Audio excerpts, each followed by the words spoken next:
Bapak-bapak, saudara-saudara yang terkasih dalam Yesus Kristus. Dalam Mazmur itu Tuhan telah menyatakan keadilannya di hadapan para bangsa. Nah, itulah keadilan yang dilaksanakan oleh Tuhan. Bagaimana Paulus dan Barnabas itu nanti akan diutus kepada bangsa-bangsa yang bukan Yahudi. Ya. Kalau tadi itu di Antioquia kepada orang Yahudi, tetapi yang diaspora, yang jauh dari Yerusalem. Ya. Sehingga nyanyikanlah lagu baru bagi Tuhan, sebab ia telah melakukan karya-karya yang ajaib, keselamatan telah dikerjakan oleh tangan kanannya, oleh tangannya yang kudus.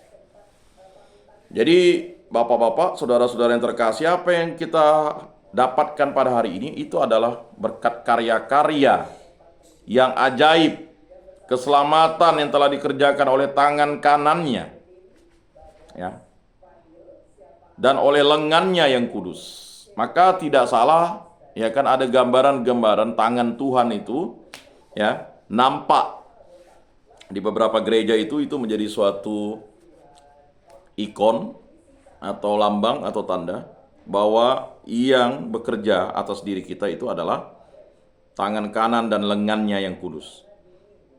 Tuhan telah memperkenalkan keselamatan yang datang daripadanya. Ia telah menyatakan keadilannya di hadapan para bangsa. Ia ingat akan kasih dan kesetiaannya terhadap kaum Israel. Ingat, bapak-bapak, saudara-saudara yang terkasih, ya, Allah itu setia tetapi manusia tidak setia. Allah itu selalu setia akan janjinya, dan dia, ya kan, selalu mengutus utusan-utusannya untuk memperdengarkan janjinya yang setia itu, sehingga orang melihat kesetiaannya itu diperbaharui terus-menerus. Kata diperbaharui terus-menerus, kesetiaan Allah itu tetap. Segala ujung bumi telah melihat keselamatan yang datang dari Allah kita. Bersorak-sorailah bagi Tuhan, hai seluruh bumi, bergembiralah dan bermasmurlah. Jadi bersukacitalah bapak-bapak, saudara-saudara yang terkasih, setiap waktu, setiap saat, dengan memuji dan memuliakan nama Tuhan, dengan berdoa, membaca firman, ya kan, bernyanyi, melakukan kebaikan-kebaikan, melakukan pelayanan, hadir, datang, dan rasakanlah cinta kasih Tuhan itu. Kecaplah itu setiap waktu, setiap saat dengan bersyukur, ya. Karena kalau kita tidak mau bersyukur, kita tidak mau rendah hati, akibatnya kita akan menjadi sombong dan congkak. Bermasmurlah bagi Tuhan dengan kecapi dan lagu merdu, dengan nafiri dan sakakala yang nyaring. Bersorak-sorailah di hadapan Raja, yakni Tuhan. Jadi kita memuji dan memuliakan Tuhan itu adalah bagian dari cinta kita kepada Tuhan Allah. Pergilah, ajarlah segala bangsa sabda Tuhan, aku menyertai kamu senantiasa sampai akhir zaman. Haleluya. Itulah tugas dan misi kita, perutusan kita.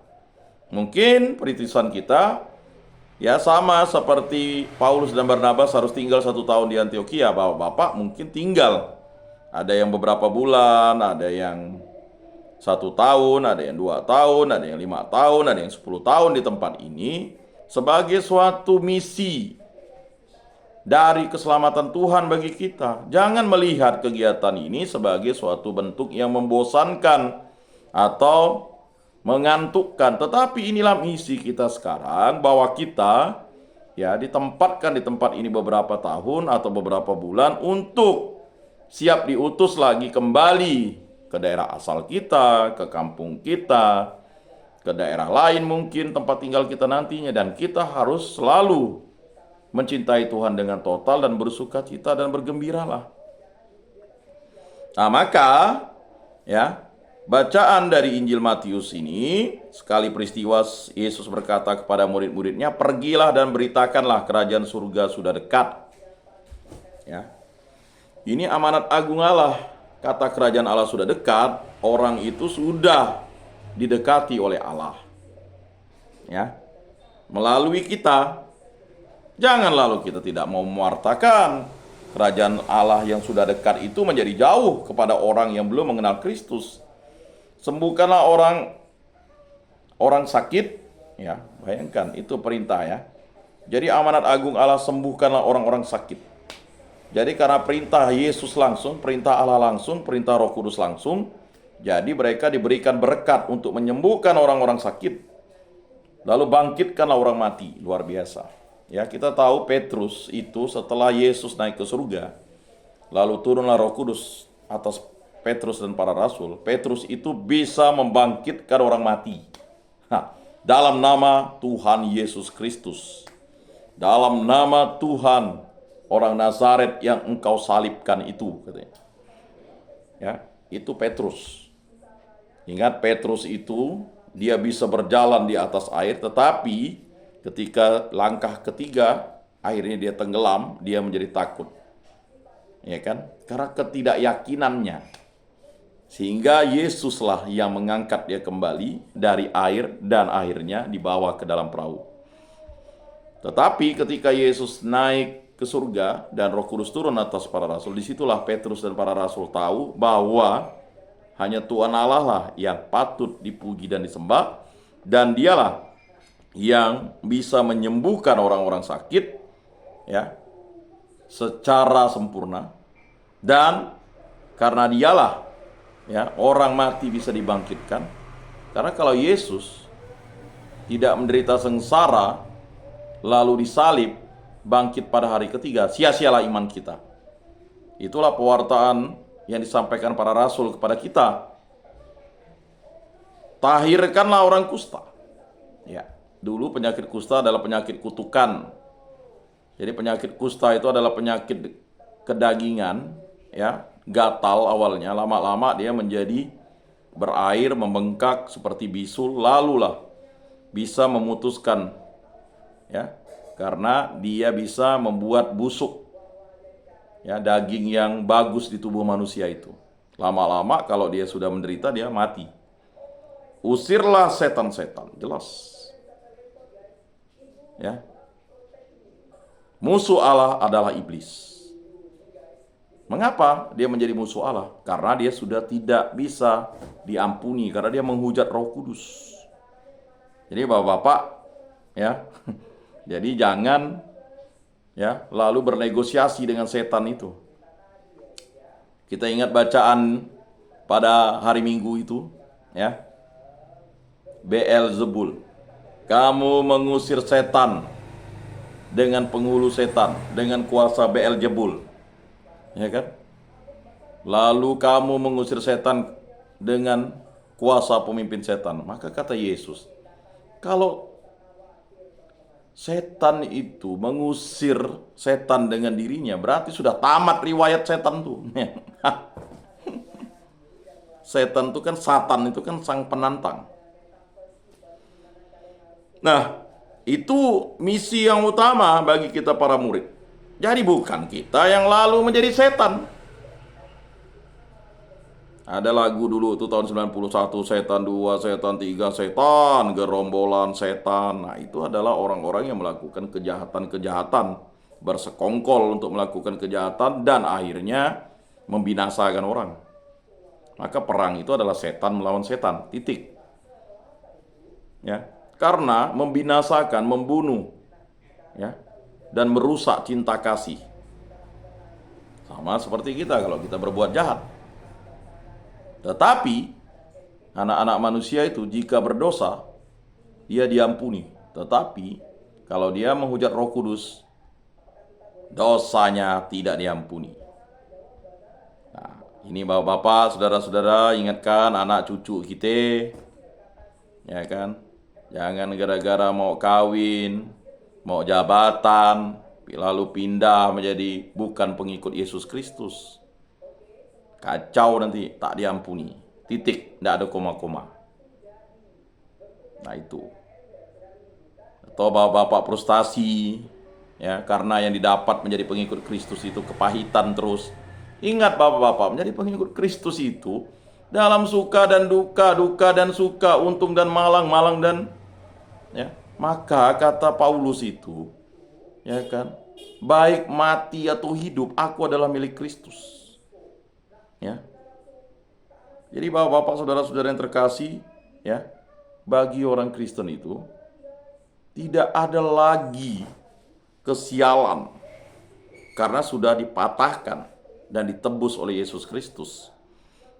Bagi orang lain, bukan pengikut Kristus, kematian itu adalah, ya, kesialan. Tapi bagi kita kematian itu adalah ya saudara maut.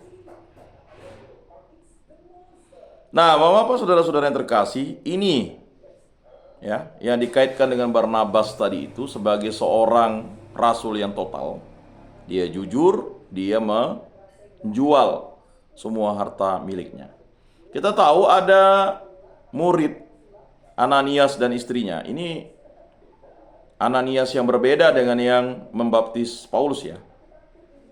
Jadi kalau kita baca kisah para rasul itu ada namanya mirip tetapi orangnya berbeda. Dan mungkin ada juga yang kita agak bingung ya. Pergilah kepada si Anu. Namanya Anu memang. Bukan kepada namanya siapa-siapa. Kita pikir si Anu itu anonim kan? Tidak. Ya, ada yang namanya Ananias beserta istrinya itu karena dia menjual semua, ini hartanya dijual, lalu dia mengambil 10% ya, dari keuntungan atau dari hasil penjualannya, lalu dia mati bersama istrinya karena dia tidak total mengikuti Tuhan Allah. Langsung mati. Atau sama seperti Herodes, ditampar mati oleh malaikat karena menganggap dirinya Tuhan. Karena dia sudah ya menganggap dirinya Tuhan. Lalu malaikat itu menampar dia lalu mati dia. Karena kekejian, kejahatannya karena memenggal Yohanes Pembaptis. Ya, padahal disuruh baik, tidak mau. Akhirnya dia memenggal kepala Yohanes Pembaptis. Lalu dia menganggap dirinya Tuhan. Wow. Lalu ditampar malaikat Allah, mati dia. Ya, atau sama seperti Firaun. Ya. Dikasih 10 tulah. Sampai akhirnya anaknya mati, baru dia sedikit bertobat. Tapi habis itu dia ingkar lagi. Mengejarlah bangsa Yahudi atau bangsa Israel itu yang keluar dari tanahnya. Nah, Bapak-bapak, saudara-saudara yang terkasih dalam Yesus Kristus, ya. Kamu telah menerima dengan cuma-cuma, karena itu berilah dengan cuma-cuma pula. Jadi kalau kita mendoakan itu, lakukanlah itu dengan cuma-cuma. Jadi kalau Pak Timotius ini kan dia bisa mendoakan orang sakit, mohon berkatnya dikasih 1 juta, baru penyakitmu sembuh, ya kan? Emangnya Pak dukun, ya kan? Dukun tuh pintar ya. Uang pengerasnya cari bunga 7 bunga, ya kan? Cari, ya kan, mayang, anjing hitam, jangan sampai ini ya, ayam. Pokok kalau total berdukun tuh bisa habis jutaan juga. Belum transport Pak Dukun kan. Mana ada yang cuma-cuma. Ini mendoakan orang itu tidak pakai media apapun, cukup pakai ya kan doa, itu sulit benar kan. Harus butuh. Doanya tuh mujarab tuh, doa hamba Tuhan itu, tapi datangkannya 15 juta. Mahal lalu. Kami pernah mau mendatangkan seorang pengkhotbah dari Jakarta terkenal ya. Gile, datangkannya. Berapa, Pak? Orang nomor 2-nya 25 juta. Oh, mahal lalu, Pak. Ya kan? Kalau dia datang 50 juta. Akhirnya tidak jadilah. Mana ada anggaran Pemda begitu kan? Ya, yang sewajar-sewajarnya lah. Memang betul, nanti kan dibilang Yesus, kamu akan mendapat upahnya. Tapi kalau sudah meletakkan tarif tuh, wah itu udah kacau lah tuh. Mau diberkati, berilah barang ini. Ya kan? Dengan barang ini kamu akan mendapat berkat. Nah, ini kan kacau lah. Padahal Yesus katakan, ya, kamu telah menerima dengan cuma-cuma, karena itu berilah dengan cuma-cuma pula. Janganlah kamu membawa emas atau perak atau tembaga dalam ikat pinggangmu. Saya ingat seorang hamba Tuhan itu, bukan menyombongkan sih, hanya mau mengatakan dia dapat cincin berlian dari jemaat. Ya kan? Kan udah dikatakan Yesus, janganlah kamu membawa emas atau perak atau tembaga dalam ikat pinggangmu. Ya. Janganlah kamu membawa bekal dalam perjalanan, bekal pun jangan. Banyak di antara kita mau makan apa kita pergi ke kampung itu pewartaannya, ya kan? Janganlah kamu membawa baju 2 helai. Mungkinkah pada zaman sekarang baju 2 helai? Maksud Yesus itu, ya, karena kalau kita terlalu repot dengan materi-materi itu, justru kita malah, pas lagi berkhotbah, ya kan, jemur baju, hari hujan, hujan. Ya, saya ingat waktu itu ya. Sekarang helm, asik penyuluhan, hari hujan. Kemana anak-anak nih? Ambil helm Pak, katanya. Itu tadi saya katakan. Jadi firman Tuhan itu terputus didengarnya. Ya. Atau pas penyuluhan di asrama, bekalut. Dia ngangkat jemurannya, Pak, hari hujan Pak, hari hujan. Ya hari hujan, ada apa? Wah, nanti dalaman kami tidak kering Pak. Oh ya, udahlah. Ya memang itu terjadi. Itu bisa jadi pengganggu. Lalu kasut atau tongkat. Ya. Bayangkan. Janganlah kamu membawa baju 2 helai, kasut atau tongkat. Apa yang maksudkan Yesus ini adalah kita mengandalkan Tuhan saja. Kasut ya tidak dibawa atau tongkatnya. Sebab seorang pekerja patut mendapat upahnya.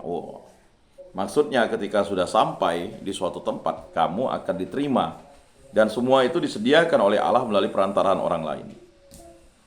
Apabila kamu masuk kota atau desa, carilah di situ satu orang yang layak. Nah, harus mencari orang yang layak.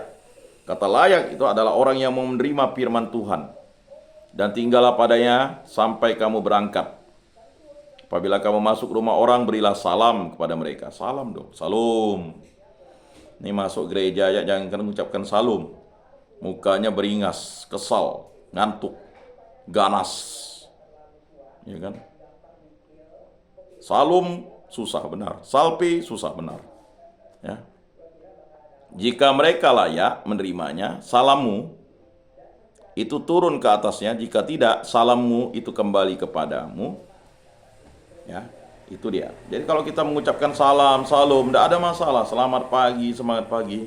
Itu semuanya kalau orang tidak menjawab, salamnya kembali kepada kita.